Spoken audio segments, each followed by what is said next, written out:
Well, I guess you can add another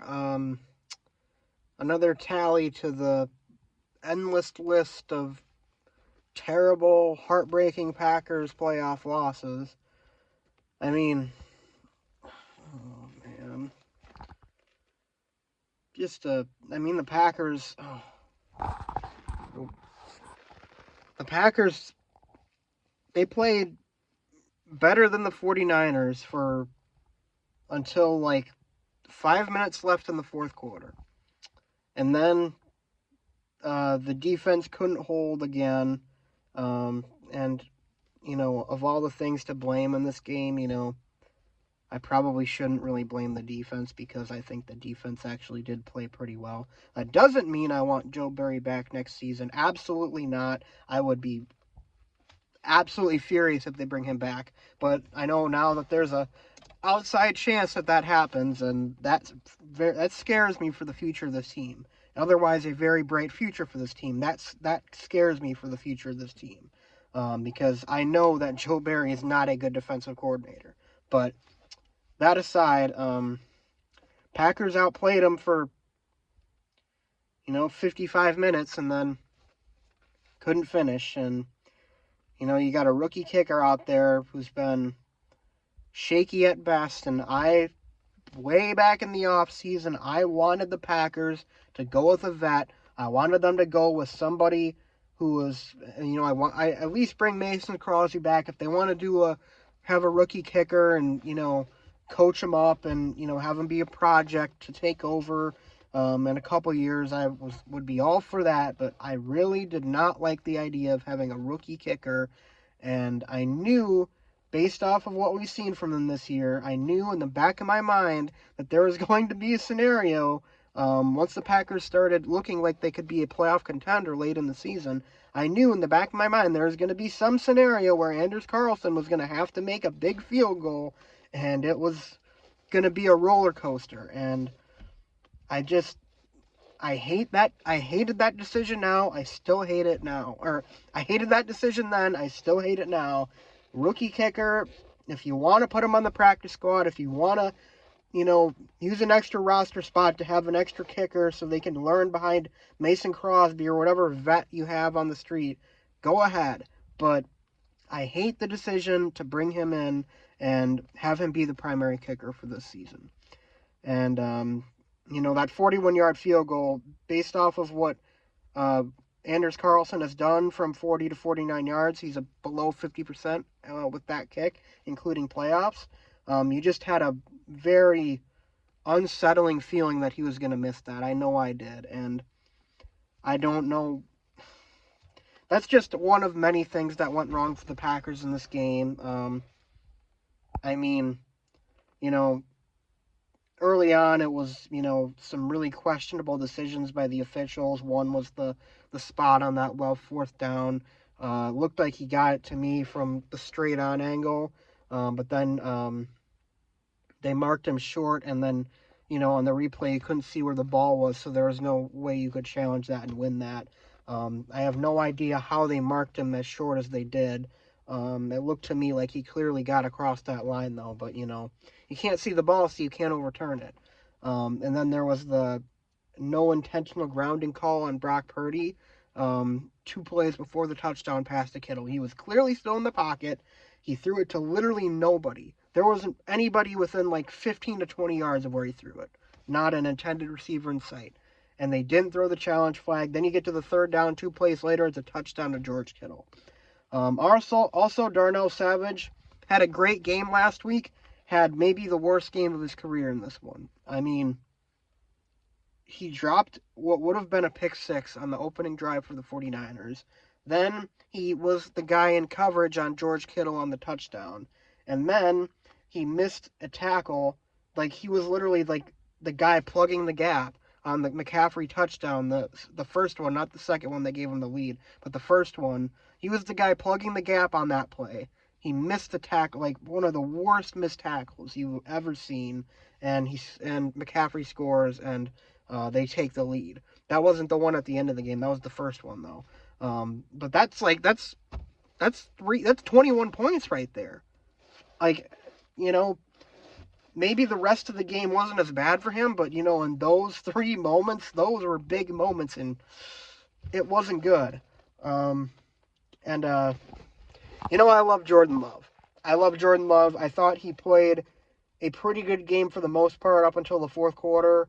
And then, I mean, the first interception was at least kind of excusable because it did hit Kraft in the hands. It was a bad pass, absolutely.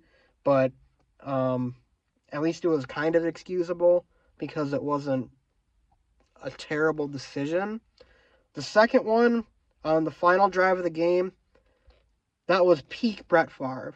Truthfully, I have no idea what he was thinking with that throw. Like, the season's on the line. The season's on the line here.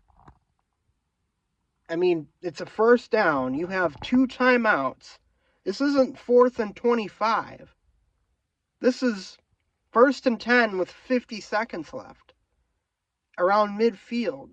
And you need to get into field goal range.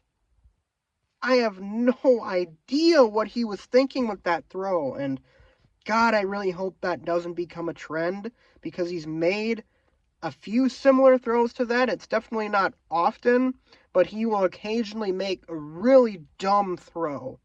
It was kind of similar to the one at the end of the Broncos game way back in October. That was a very similar throw. It wasn't into quadruple coverage. It was into double coverage, but still a very similar throw that you're just thinking, what is he thinking? And I hope he learns from it. I really hope he learns from it. You know, it is his first year starting.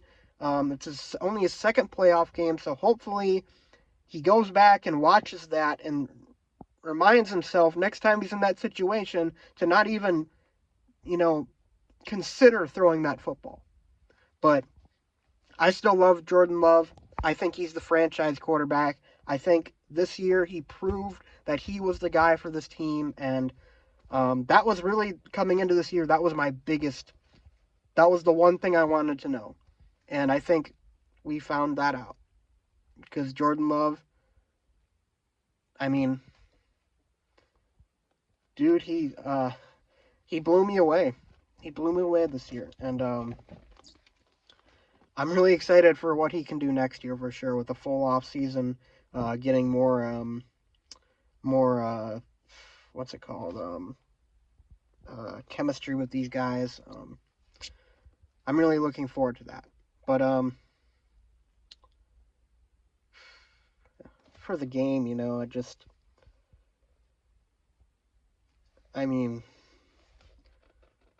I think this game in particular, I mean, it's not just the fact that we lost, it's like the fact that one of the most fun seasons of football I can ever remember as a Packers fan is finally over, and I just don't think I'm really ready for it to be over. Like, man.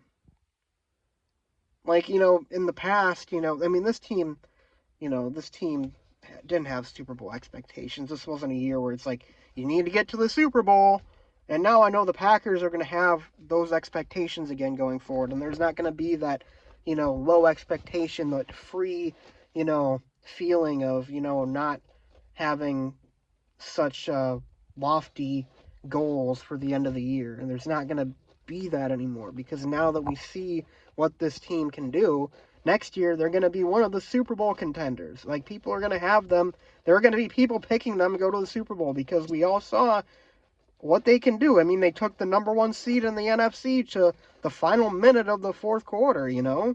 Like, they controlled that game, and people are going to see that, and they're going to be like, this is the youngest team to ever make the playoffs, the youngest team in the league, and now there's going to be expectations, and I guess I'm kind of sad that the season is over because those expectations, you know, I just felt like having no expectations allowed the team to play so loose and so, you know, having fun, like, and now I'm just worried that they're going to get weighed down by expectations next year, and I hope that's not the case. I hope they're able to rise to the challenge for sure, and definitely I believe in them too.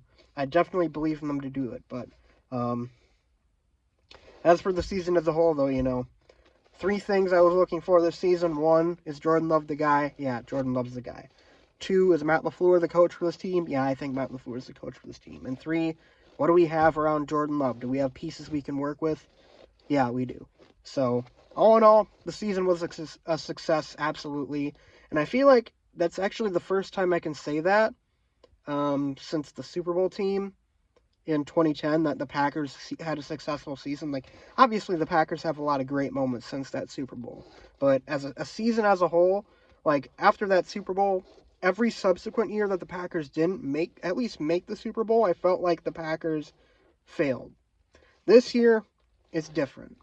This year, everything we built this year, all the groundwork the Packers laid, it's setting up so perfectly, you know, and I'm just excited to see what this team becomes. I really am. And I can say with full confidence that this was a successful year for the Packers. And being able to say that does feel pretty good. So, as heartbreaking as that loss was, I'm just so glad that I got to spend this season with you guys. I got to react to all those games. You know, who would have thought at 2-5 the Packers were going to come into San Francisco and almost knock out the number 1 seed in 3 months' time, you know.